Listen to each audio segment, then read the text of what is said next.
അല്ല, ഒത്തുകളിയല്ല. രാജ്ഭവനും സർക്കാരും ചേർന്ന് ഇതിൻ്റെ ഇരകളായി മാറുന്ന ആരാണ്? ഇപ്പോൾ നടക്കുന്ന ഈ വിവാദത്തിൻ്റെ സംവാദത്തിൻ്റെ ഇരകളായി മാറുന്നത് വിദ്യാർത്ഥികളാണ്. കേരള സർവകലാശാല ഉൾപ്പെടെയുള്ള കേരളത്തിലെ സർവകലാശാലകളാണ്. എന്താണ് കേരളത്തിലെ സർവകലാശാലകളുടെ സ്ഥിതി? 13 സർവകലാശാലകളിൽ 12 എണ്ണത്തിന് വൈസ് ചാൻസലർമാരില്ല. കേരളത്തിൻ്റെ സർവകലാശാലകളുടെ ചരിത്രത്തിൽ ഇത്രയും ഗതികെട്ടൊരു കാലം ഉണ്ടായിട്ടുണ്ടോ? എല്ലാ സിൻഡിക്കേറ്റും വൈസ് ചാൻസലർമാരുമായിട്ട് ഫൈറ്റാണ്. അതിൻ്റെ അകത്ത് ഗവൺമെൻറ്റും രാജ്ഭവനും ഒരുപോലെ കുറ്റക്കാരാണ്. ഒരു കാലത്ത് ഇവർ ഒരുമിച്ച് നിന്നുകൊണ്ടാണ് ഈ വൃത്തികേട് മുഴുവൻ ചെയ്തത്. ഇപ്പോൾ ഇവർ പരസ്പരം പോരടിക്കുകയാണ്. യഥാർത്ഥത്തിൽ നിസ്സാരമായ പ്രശ്നങ്ങളുടെ പുറത്താണ് ഈ സംവാദം മുഴുവൻ ഇപ്പോൾ ഉണ്ടായിരിക്കുന്നത്. നിസ്സാരമായ കാര്യങ്ങളാണ്, വളരെ എളുപ്പത്തിൽ പരിഹരിക്കപ്പെടാവുന്ന കാര്യങ്ങളാണ് ഇവിടെ ഉണ്ടായിരുന്നത്. അതിൻ്റെ പേരിലാണ് ഈ രജിസ്ട്രാറുടെ സസ്പെൻഷനും അതിൻ്റെ പുറകെ പുതിയ രജിസ്ട്രാറുടെ നിയമനവും ഉൾപ്പെടെയുള്ള കാര്യങ്ങൾ. ഇപ്പോൾ സാങ്കേതിക സർവകലാശാലയിൽ ഗവൺമെൻറ് ചെയ്തതെന്താ? ഡോക്ടർ സിസാ തോമസിൻ്റെ പുറകെ നടന്ന് അവരെ ഉപദ്രവിക്കരുത്. കോടതി എന്ന് പറഞ്ഞില്ല അവസാനം. പുറകെ നടന്ന് ഒരു വൈസ് ചാൻസലറെ, ഒരു സ്ത്രീയെ അവരെന്ത് തെറ്റ് ചെയ്തിട്ടാണ്?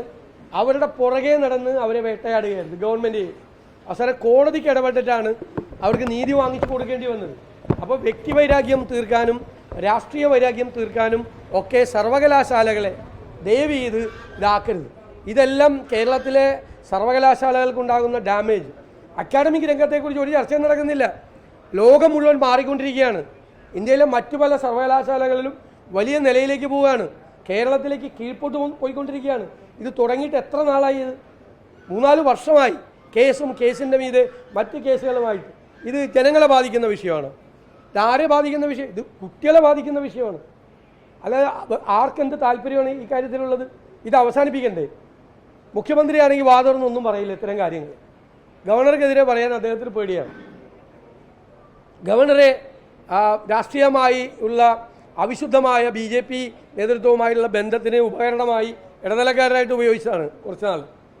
ഇപ്പോൾ അങ്ങോട്ടും ഇങ്ങോട്ടും ഈ സംഘർഷമാണ്.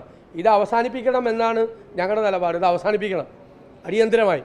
ഇത് ഇനിയും സംഘർഷത്തിലേക്ക് പോകരുത്. ഇത് കുട്ടികളെ ബാധിക്കും. നിങ്ങൾ കുഞ്ഞുങ്ങളെ മറന്നു പോകരുതെന്നാണ് ഞങ്ങൾക്ക് പറയാനുള്ളത്.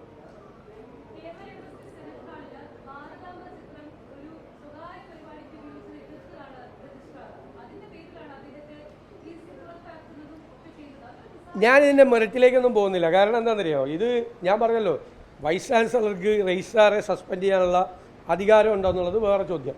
അധികാരമില്ല. എന്നിട്ട് വൈസ് ചാൻസലർ, ചാർജുള്ള വൈസ് ചാൻസലർ അധ്യക്ഷത വഹിച്ച യോഗം അവർ പിരിച്ചുവിട്ടതിന് ശേഷം സിൻഡിക്കേറ്റ് ഒരു രജിസ്ട്രാറെ നിയമിച്ചത് ശരിയായ രീതിയിലാണോ? ശരിയായ രീതിയിലാണ്. ഇത് രണ്ടും തെറ്റാണ്. അത് ശരിയായ രീതിയിലല്ല. മനസ്സിലായി? പിന്നെ മതസംഘടനകൾക്ക് സെനറ്റ് ഹോൾ കൊടുക്കാൻ പാടില്ല എന്നൊരു നിയമമുണ്ടെന്നാണ് ഞാൻ അറിഞ്ഞത്, യൂണിവേഴ്സിറ്റി അധികൃതരുടെ ഭാഗത്ത് നിന്ന്.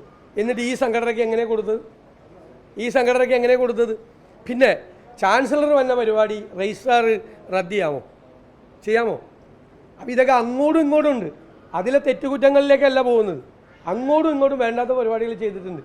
അടിയന്തരമായി ഇത് അവസാനിപ്പിക്കണം. ഞങ്ങളല്ലേ ആദ്യം പറഞ്ഞത് രാജ്ഭവനെ രാഷ്ട്രീയ പ്രചരണത്തിനും മതപ്രചരണത്തിനുള്ള വേദിയാക്കാൻ പാടില്ല. അത് പാടില്ല. അത് ഗവൺമെൻറ് സ്ട്രോങ് ആയിട്ടന്ന് റിയാക്ട് ചെയ്തിരുന്നെങ്കിലോ? ഇവിടെ RSS നേതാവിനെ കൊണ്ടുവന്ന് രാജ്ഭവനിൽ പ്രസംഗിച്ചപ്പോൾ ഞങ്ങൾ പറഞ്ഞതല്ലേ, ഞങ്ങൾ പ്രൊട്ടസ്റ്റ് ചെയ്തതല്ലേ? അന്ന് ഗവൺമെൻറ് മുഖ്യമന്ത്രി അറിയിക്കണ്ടേ? രാജ്ഭവൻ ഇതുപോലുള്ള സദസ്സുകൾക്ക് വേദിയാകാൻ പാടില്ല എന്ന് പറയണ്ടേ? പറഞ്ഞില്ല. അപ്പോൾ വീണ്ടും ആവർത്തിച്ചു. വീണ്ടും ഇത് തുടർന്നുകൊണ്ടിരിക്കുകയാണ്. ഇത് കുട്ടികളെ ബാധിക്കുകയാണ്. എനിക്കൊരു ഗൗരവമായൊരു വിഷയം കൂടി പറയാനുണ്ട്. കേരളത്തിലെ ഈ പാരമ്പര്യേതര ഊർജം, നോൺ കൺവെൻഷണൽ എനർജി പ്രോത്സാഹിപ്പിക്കണമെന്നാണ് ദേശീയ തലത്തിലുള്ളത്. വലിയ 70-75% വൈദ്യുതി പുറത്തുനിന്ന് വാങ്ങിക്കുന്ന ഒരു സംസ്ഥാനമാണ് കേരളം. ഇനി വലിയ ഹൈഡൽ പവറിനോ ഡീസൽ പ്ലാന്റിനോ ഒന്നും സാധ്യതയില്ല. അപ്പോൾ പാരമ്പര്യേതര ഊർജ്ജത്തിലെ ഏറ്റവും പ്രധാനം സോളാർ എനർജിയാണ്. ഇപ്പോൾ ഇലക്ട്രിസിറ്റി റെഗുലേറ്ററി അതോറിറ്റിയുടെ പുതിയ ചട്ടം കൊണ്ടുവന്നിരിക്കുന്നത് കേരളത്തിലെ ഈ പാരമ്പര്യേതര ഊർജ്ജ സംവിധാനത്തിൻ്റെ മുഴുവൻ നടുപിടിക്കുന്ന പരിപാടിയാണ്. സോളാർ എനർജി പ്ലാന്റുകൾ മുഴുവൻ പൂട്ടേണ്ട ഒരു സ്ഥിതിയിലേക്ക് പോകും. വളരെ നെറ്റ് മീറ്ററിംഗ് സിസ്റ്റം മാറ്റിയിരിക്കുകയാണ്. 1000 കിലോ വാട്ടിന് ഉണ്ടായിരുന്നത് ഇപ്പോൾ 3 കിലോ വാട്ടാക്കി കുറച്ചിരിക്കുകയാണ്. അതായത് പകൽ കൊടുക്കുന്ന വൈദ്യുതി അതിൻ്റെ കൂടിയ വിലയ്ക്ക് അത് രാത്രി തിരിച്ചു വന്നിരുന്നത് അങ്ങോട്ട് കൊടുക്കുമ്പോൾ കുറച്ചു പൈസ, തിരിച്ച് രാത്രി കൊടുക്കുമ്പോൾ വലിയ വില വൈദ്യുതി ബോർഡ് ഈടാക്കുകയാണ്. മാത്രമല്ല 5 കിലോ വാട്ടിന് മീതെയുള്ള സ്ഥലത്ത് 30% ബാറ്ററിയിൽ ശേഖരിക്കണമെന്ന് പറഞ്ഞിരിക്കുക. അതോടുകൂടി ഒരു 2 ലക്ഷം രൂപയുടെ വർധനവ് ഓരോ പ്ലാന്റിനും പുതിയതായിട്ടുണ്ടാവുകയാണ്. അവസാനം ഇതെല്ലാം അടച്ചുപൂട്ടി പോകുന്ന സ്ഥിതിയിലാണ്. 5000-ഓളം സംരംഭങ്ങൾ കേരളത്തിലുണ്ട്. വ്യവസായ സംരംഭങ്ങളായി, ചെറുകിട ഇടത്തരം വ്യവസായ സംരംഭങ്ങളായി കേരളത്തിലുണ്ട്. അത് മുഴുവൻ അടച്ചുപൂട്ടി പോകുന്ന സ്ഥിതിയിലേക്കാണ് കാര്യങ്ങൾ വരുന്നത്.